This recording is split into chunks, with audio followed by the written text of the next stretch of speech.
Hello and welcome to this YouTube channel. आज का हमारा जो टॉपिक है वो है कास्ट डिस्क्रिमिनेशन इन प्रिजन्स। ठीक है। आज जानते हैं क्या है इस आर्टिकल में। इस आर्टिकल में ऐसा बताया गया है कि सुप्रीम कोर्ट इंडिकेट कर रहे हैं वेडनेसडे को कि वो पूछेंगे यूनियन होम मिनिस्टर से इंटरवीन करने को प्रिजन मैनुअल के मामले में, क्योंकि वहाँ पे कास्ट बेस्ड डिस्क्रिमिनेशन की खबर आई है।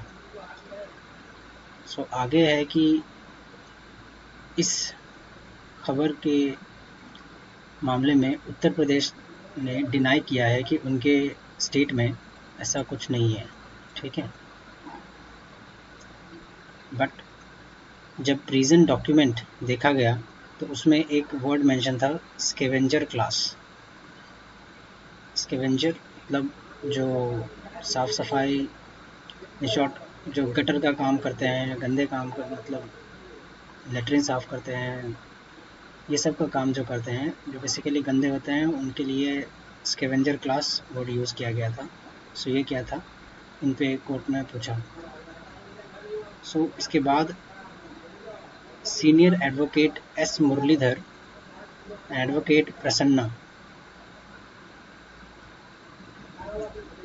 मध्य प्रदेश को पॉइंट आउट करके कहते हैं कि मध्य प्रदेश में जब कोई एक डिनोटिफाइड ट्राइब जो है वो अगर कोई क्राइम करता है तो उसको ऑटोमेटिकली ही हैबिचुअल क्रिमिनल कंसिडर कर दिया जाता है। मतलब कि वो पहले से ही क्रिमिनल ही रहा होगा, ऐसा कंसिडर किया जाता है पुलिस के द्वारा। चीफ जस्टिस ने इस पे बोला कि चीफ जस्टिस ऑफ इंडिया ने इस पे बोला कि this ground reality has to be altered, मतलब चेंज होना चाहिए ग्राउंड रियलिटी में। ठीक है। एंड इसमें एक और चीज़ है कि बोला गया है more than 10 states including Uttar Pradesh, West Bengal, Orissa, Maharashtra, Tamil Nadu, Kerala continue to have provisions that sanctioned discrimination. मतलब डिस्क्रिमिनेशन, जो प्रोविजन ने डिस्क्रिमिनेशन को बंद कर दिया है वो अभी तक उनके जेल मैनुअल्स में है। ठीक है। तो आइए समझते हैं एक बार कि ऐसा क्यों है, और ये स्टेट के बारे में क्यों मेंशन है, क्यों प्रिजन को यूनियन नहीं संभाल रहा है। ठीक है। कॉन्स्टिट्यूशन ऑफ इंडिया जो है, कॉन्स्टिट्यूशन ऑफ इंडिया में शेड्यूल 7 में 3 लिस्ट्स हैं, लिस्ट 1, 2 एंड 3, जिसमें से लिस्ट 2 जो है वो स्टेट लिस्ट है।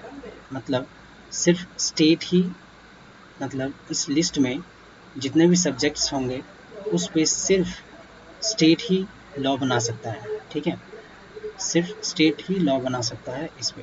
और प्रिजन जो है वो इसी प्रिजन जो सब्जेक्ट है, प्रिजन एडमिनिस्ट्रेशन एंड मैनेजमेंट जो है वो स्टेट लिस्ट मतलब सब्जेक्ट लिस्ट 2 में आता है। इसलिए इस पे सेंटर ज़्यादा कुछ नहीं कर सकता है। ये स्टेट का अथॉरिटी आता है कि वो प्रिजन को कैसे मैनेजमेंट करे या एडमिनिस्टर करे। ठीक है।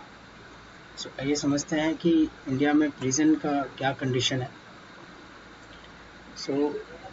आप देख सकते हैं, मैं कुछ स्टैटिस्टिक्स लेके आया हूँ, जैसे कि प्रिजन स्टैटिस्टिक्स ऑफ इंडिया 2021 ने बताया था कि मोर देन 77% जो जेल में है वो अंडर ट्रायल है, मतलब अभी उनका ट्रायल चल ही रहा है, वो कन्विक्ट नहीं हुआ है।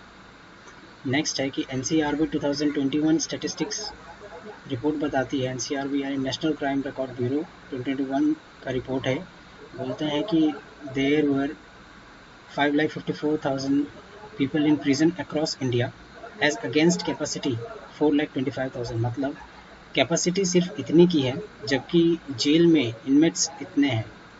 आप समझ सकते हो, ऑलमोस्ट 1,28,000 समथिंग, 1,29,000 एक्स्ट्रा है, मतलब 1.29 लाख एक्स्ट्रा लोग अभी जेल में हैं। मतलब जेल की हालत समझ सकते हो कितनी ज़्यादा ख़राब होगी।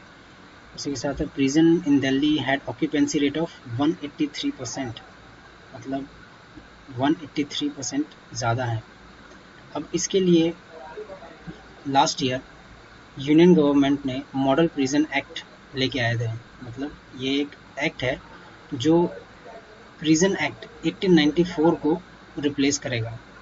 जो स्टेट जो है वो जो अपना स्टेट है जो जेल को मतलब प्रिजन को मॉनिटर कर मतलब एडमिनिस्टर कर रहा है, एडमिनिस्ट्रेशन करने के लिए जिस लॉ का सहारा लेता है वो है प्रिजन एक्ट 1894।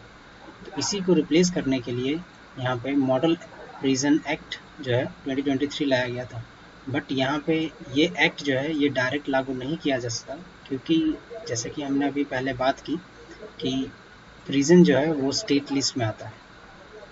ठीक है, सो यहाँ पे ये एक्ट जो है उसमें काफ़ी सारे बदलाव थे, काफ़ी सारे अच्छे प्रोविजंस भी हैं, बट ये एक्ट जो है वो डायरेक्ट रिप्लेस नहीं कर सकता।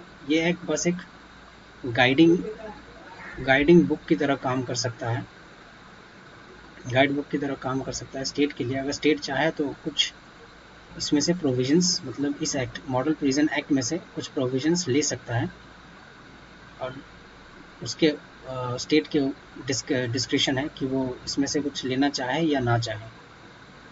ठीक है, तो आज के लिए इतना ही। Thank you.